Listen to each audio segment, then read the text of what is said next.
Okay, here's a quick way to tell if an email is genuine or if it's fake.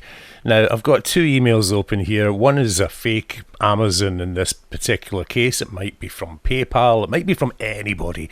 We're going to compare the two. Here's the fake one, and here's the genuine one. Now, in this particular case, I didn't have to go too far into my inbox to find a fake email, to be honest. But in this particular case, this one here just looks naff. You know straight away it's fake. But sometimes they come in and they do look genuine. So here's a genuine email from Amazon compared to the fake one.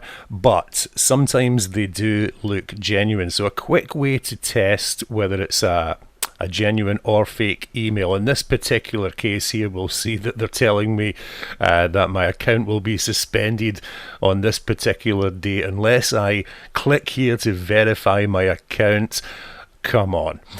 Tell you what we'll do. Let's roll our cursor over the button. Now, first of all, here's a point. Before we do this, down at the footer of the email, by law, if anyone sends you emails out, marketing emails, and we'll show you the genuine email here, down at the bottom, there's all the legal stuff, and there must be, by law, an unsubscribe link on the bottom of the email.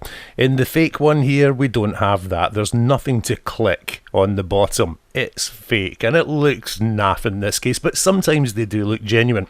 Here's a very quick way. The only thing we can click on in this particular email is this button here that says you've got to click here to verify your account. If you don't, we're going to suspend your account. When we roll our cursor, don't click it. When you roll your cursor over, we're paying attention down at the bottom corner of the screen here, at the bottom of your browser.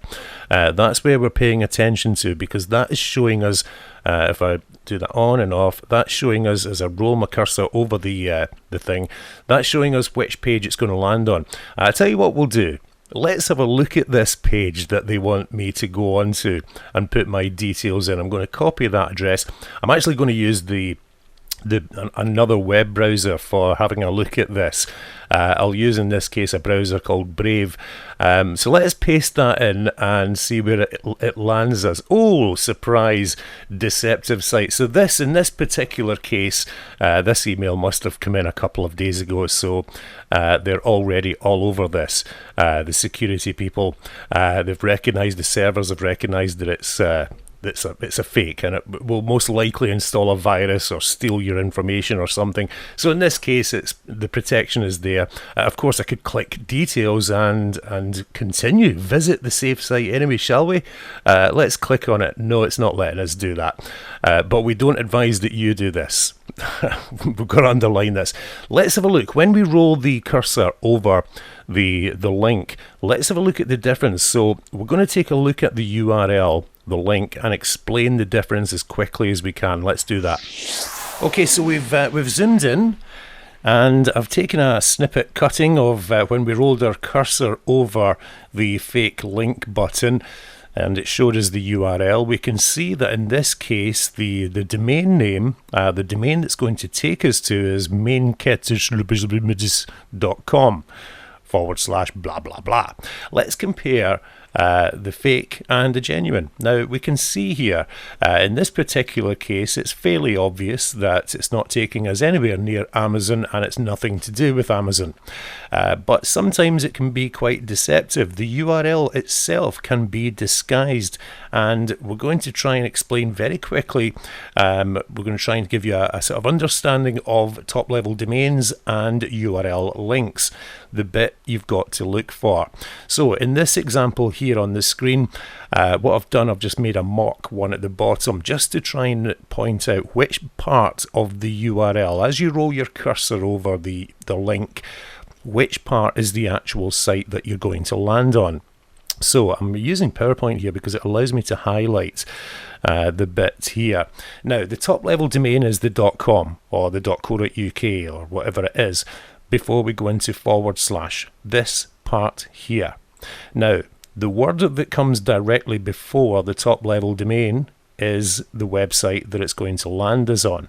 So that is the site it's going to land us on. Clearly, nothing to do with Amazon. Now, sometimes the URLs are disguised within the URL, or the words are planted in there.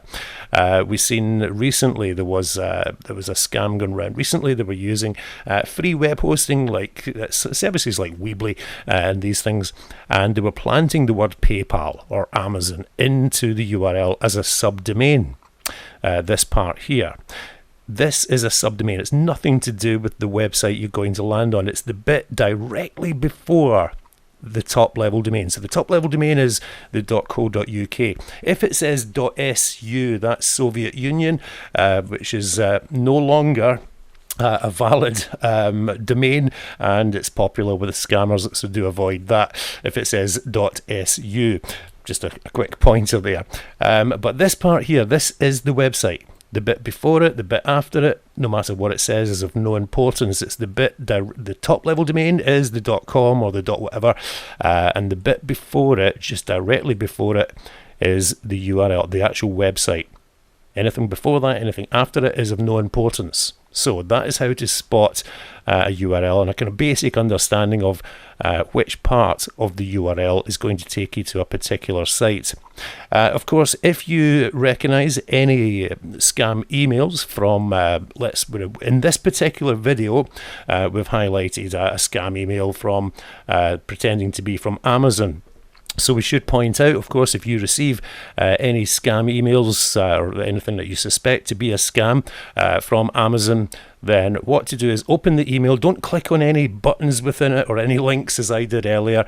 Don't do that. But instead, just open the email without clicking anything on it and forward the email to this address, stop-spoofing@amazon.com. So forward it to that address. Amazon have got a team of security people who chase these things up and shut these sites down. So in doing so, you could prevent somebody else from falling victim to one of the scammers. Okay, that's all, and hopefully that made sense and has been of some help. Thanks always for watching. Bye for now. Computroon on Facebook and online at www.computroon.co.uk.